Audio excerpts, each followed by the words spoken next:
Hey guys, welcome back to Chan Man's videos. And wow, here it is, my biggest Joy Toy figure today. Looking at pre-ordering the Imperial Knights, but still gotta plan that over. That's crazy expensive. But yeah, here it is, the Nemesis Dreadknight by Joy Toy. And this is the one that does come with the pilot. Oh, this sticker here is falling off. Comes with the pilot. I think his name is Cadon Vibova. And wow, like this thing is giant. So let's get started. The front of the box, side of the box indicates that there actually are two electronic pieces. The minigun here can be operated with two AAA batteries, and there's a light here that uses a CR927 battery. Cool to have electronics, but for me, I think it's pointless because it's just going to stand on my shelf. I'm not going to turn the light on. I'm not going to have the minigun spinning all day long. So it's nice to have for those who want things like that. But my personal thought is kind of a useless feature. Nice to have again, not bad. The back here shows all sorts of zoomed in pictures. And just the name, that is Nemesis Dreadknight. The top just says Warhammer and nothing on the bottom.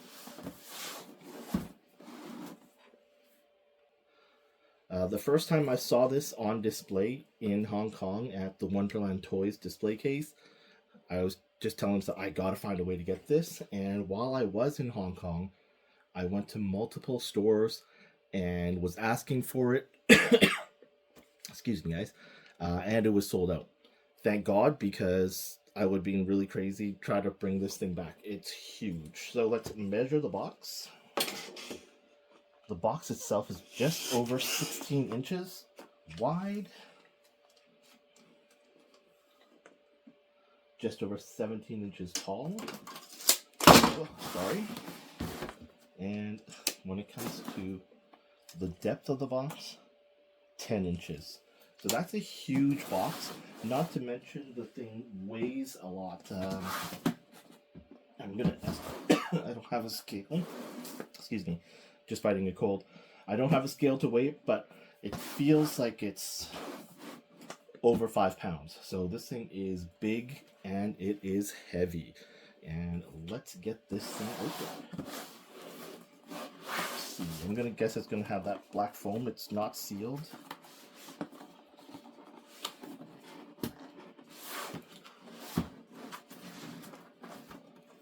Caught on here to something, so I don't want to rip the box, so I don't want to make you guys wait and watch me struggle. Okay, this thing's huge. It doesn't even fit on my little table here. All right, top tray.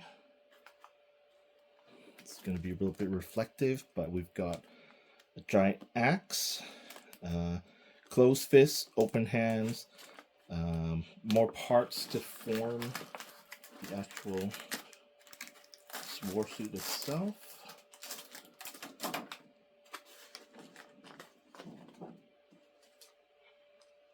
Looks like it's a magnet. Probably used to turn the light on and off. Let's put you aside, don't want to lose it. Yeah, just instructions on how to install the batteries, where to install the batteries. And it talks about the points of articulation. Oh, looks like there is some metal in here. It says it's an alloy frame. Trying to figure out, hold on, just angling it so that the paper is not reflecting. All right. And inside the box, it looks like we also have a giant sword and a display stand. A heavy stand that feels metallic.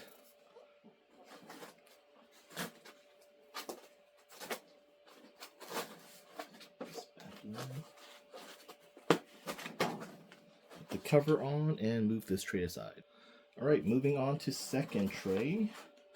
This tray slash cover. We have Grey Knight figure here, and we'll explore him a little bit in more detail. He's got his own hammer and his bag of accessories and extra hands. Look at that a little bit later.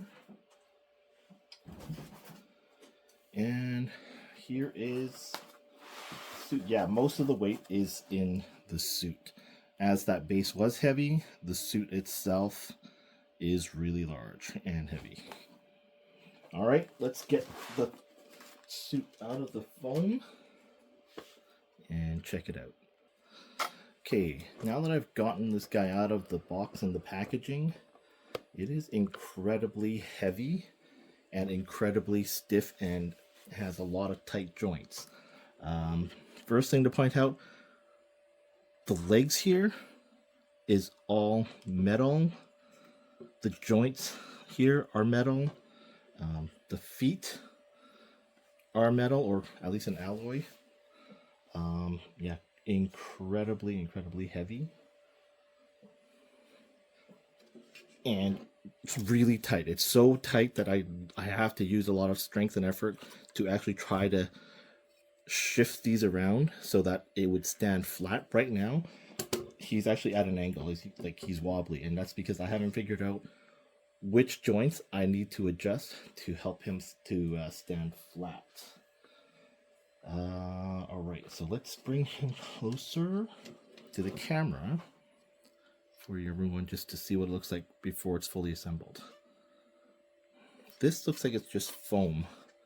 So I'll just probably, yeah, that just rubs off. So that's some foam from the display case I'm gonna rub off. This opens up. This opens like a claw. These are for the pilot to hang on to. That is the part that lights up. These foot pedals go up and down.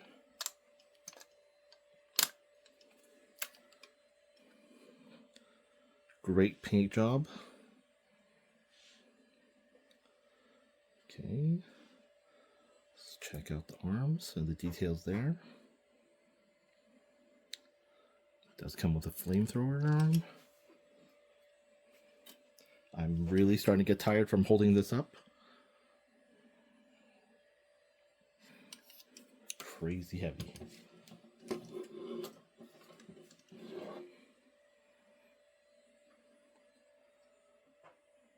Just a lot of detail. And a lot of soft hoses on the back as well.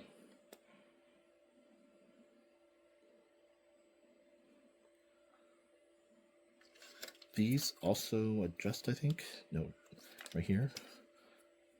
So that's really cool.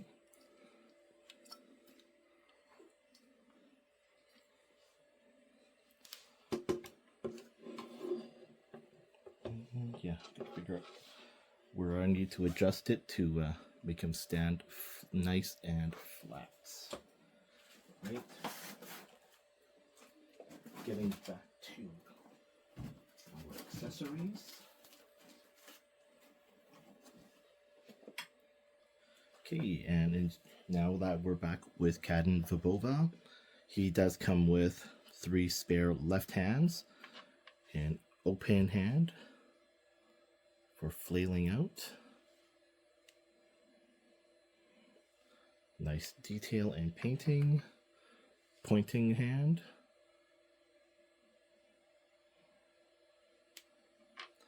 And a closed fist. Again, just beautifully painted. His Warhammer.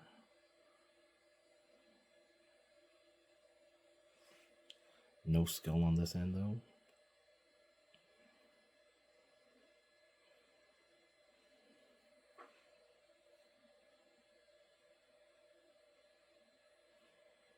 Very nice design. Personally, my favorite faction or unit are the Grey Knights.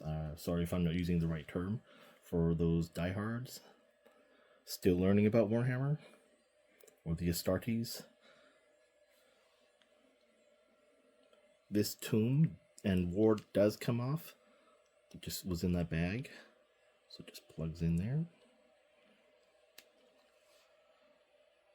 And while Joy Toy's favorite faction to produce are the Ultramarines, and there's lots of them, lots more unboxing for the Ultramarines for me actually. My personal favorite are the Grey Knights. Also, because at this time, out of all the ones that are released, they're the ones I can complete, in the sense of I can get them all. I think there's maybe just 12 total, but I have to look into that and make sure. So it's pretty cool. Very cool figure. Posability. It's Terminator armor, I believe he's wearing. So these do get in the way a little bit. These pauldrons can pull all the way up. 360 if you want. For dynamic posing, can get that out. Same thing with the other arm. The head's a little tight, but it's got left and right with some up and down. And because of all the wards and armor, Terminator armor is not the most posable. Not much backwards at all. It's stuck there, but he will be in the suit, so whether or not he has that posability is not super important to me. Whether he stays in the suit or I put someone else in the suit later on, I'll decide afterwards, but just opening him up right now and having him set up. Alright, let's look at the other accessories. Alright, when it comes to additional accessories, we've got these two plates with knives on them. And I gotta confess, I don't know where these go. I reviewed the instruction manual, and it's not immediately noticeable where they went. I couldn't see them pictured. I was looking over the box and the box images, and again, was not immediately noticeable to see where they go, so figure that out later. These two piston arms go on the back, or sort of over the shoulders, and I'll have those installed shortly. This moves up and down very loose. These are just plastic, so just knock something over. Alright, this stabbed my finger trying to get this out of the box. I put my finger here and thought I could pull it out, and so be careful. These are very sharp.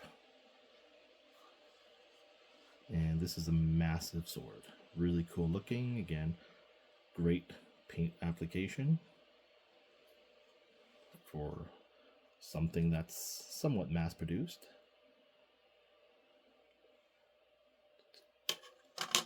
Then of course it's got its own hammer as well.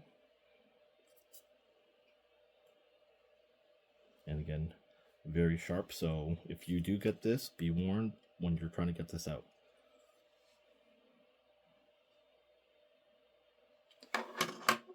We have two closed fists and then two kind of open hands, which I don't think I will be using. Alright, so now let's get them all assembled and let's take a good look at that point. Okay, so spent a little bit more time with him, tried to figure out some of the parts and articulation. These fists for Cadon Vibova here are fairly tight, so it took a little bit of finagling to get them to hold the controllers. Before they were just kind of just at the bottom, so they pop out easily. And then I found it very challenging to pull these hands out and swap them out. I'm sure it's doable, and I'm sure if I put more strength into it, I could pop them out. But I just found I was uncomfortable with how much strength I needed to use to pull them out. and that's why I haven't done so. All right. So here we go. I've got him standing up as kind of almost as upright as possible. And we can just take a tape measure and see that he's about 16 inches. And this one might be higher at 17, depending on how you pose him. So between 16 and 17 inches tall. You have a body swivel. Looks like it can go all the way around if you want it to. Yeah, I'm just going to swing it back this way. You have a swivel up here, the upper thigh. You have a side to side, and it's so heavy. It doesn't look like this moves. It's not moving much at all. You have a leg bend here, a joint here, a joint at the knee, which really tight. You have a swivel joint here at the ankle, and it does pivot side to side, and it actually should rotate. No, it's really tight. No, it will not rotate, at least smoothly. Not for me, at least.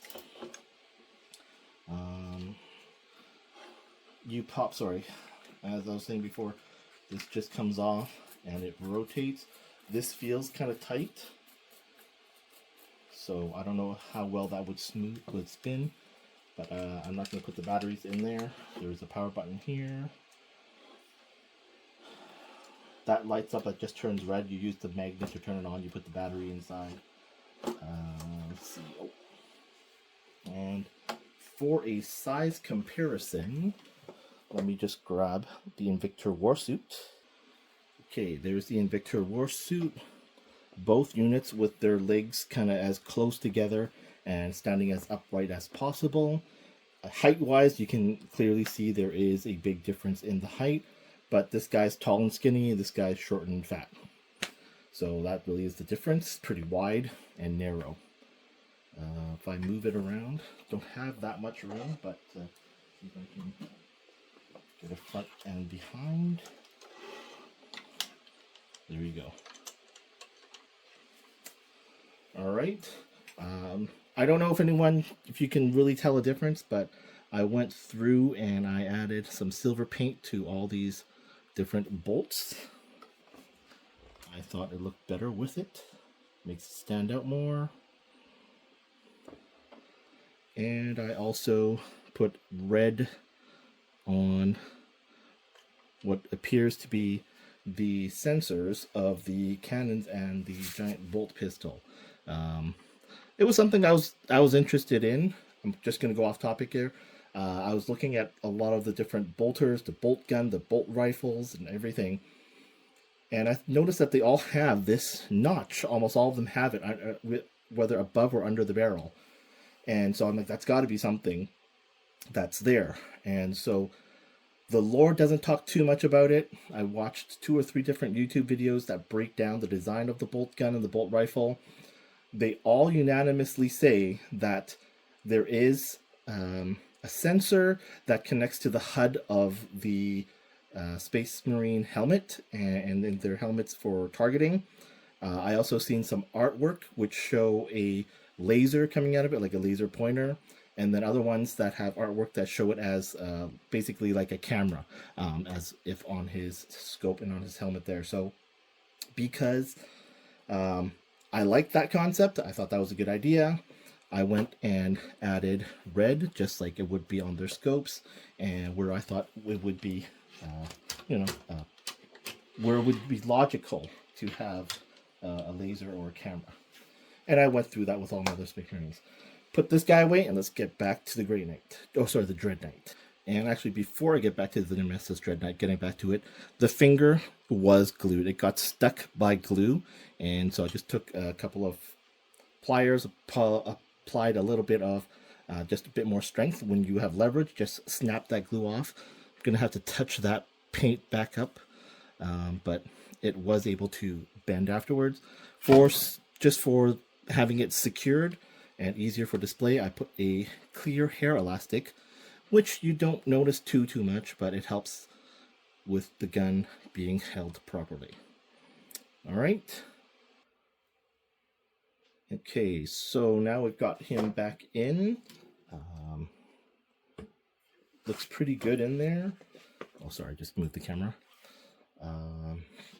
What haven't I talked about? Oh, sorry, just in case I can remember if I talked about it. The hands were hard to remove, so I didn't want to go and put too much force and snap the connection there by pulling it out. Same with both hands. The open fists were quite a tight fit for both the sword and the axe. I would recommend using a hairdryer, which is what I did. Warmed up the plastic, then it made it easier and a bit more softer and flexible for me to open it slightly wider to make it grip the sword and the axe. So that's something I wanted to mention. I did a lot of research by looking online at the official product for this, official pictures and stuff. I know where I could not find where those two black plates with the daggers are supposed to go. It's not on any pictures that I saw online, even from the official Joy Toy. It's not listed as parts, and when I watch other YouTubers, they don't seem to have it either, so I'm not sure what's going on with that. I'll continue to do some research, and if I can find something and update it, I will share it in my next video. Is it worth the money? For me, I think so. I really liked it. I would happily spend that money again on a large purchase for the Warhammer figures. I think it's definitely a centerpiece. It's going to catch the eyes of anyone who walks in and appreciates your shelf, your toy shelves and toy displays. It's worth the money in just the materials, right? You've got a lot of die cast metal in there. It's very heavy. And it's definitely just going to be as a standout. I am really thinking about doing the pre-order for the Imperial Knight right now. I'm probably going to get it pretty crazy, and I'll just need to shift my shelf around, but that thing is even bigger than this. That guy is going to tower even bigger than this, so that's really awesome. There are two ways to purchase this the Grey Knights, the Nemesis Dreadknight. Sorry for the confusion on the names. The Nemesis Dreadknight. The one I got has the figure, as you can see. There is one that's cheaper. I don't remember how much cheaper, but it doesn't come with the figure because the Cadon Vibova figure was released prior to the Dreadknight. And so for the people who have the figure and go, I don't want to buy it with a figure, I just want the suit, they do have it released with just the suit itself. Final thoughts again, a great piece, very secure, steady, nothing loose, and I'm definitely really happy with this buy. Gonna put up on my shelf, and it's just gonna stand out and it's gonna look great. So let's get that done. All right, there he is. He gets the shelf all by himself for now.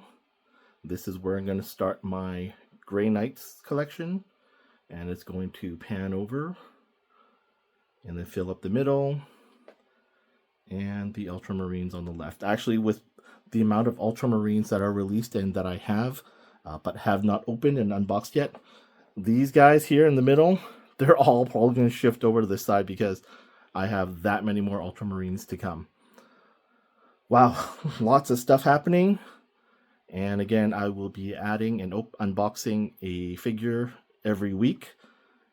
And I've got a nice big healthy backlog for video content. So please help my channel grow. If you like my Warhammer videos and you are looking at collecting, you're not sure if these are figures you want to buy, please continue to watch my videos for upcoming new figures, unboxings, new vehicles and whatnot. Please drop a comment if you have any questions. Please like and share my video, and please subscribe. I am just doing this for fun, but I would like to hit a personal goal. I've talked about it before in some other videos. If I can get 10,000 subs, that would be super. I'm not monetized at all. Everything I buy, everything you see on my display shelf, it's all cash out of my own pocket. I'm doing this for fun, and I'm doing this to share my collection, as well as help you guys with some unboxings, and as an unprofessional YouTuber, help you decide, is it worth buying or not. Personally, so far, I am happy with everything that I've got, and I am ready to grow. And if I need to, I've got another shelf under there I can go and expand things into. All right, thanks so much for watching, guys. See you in the next video.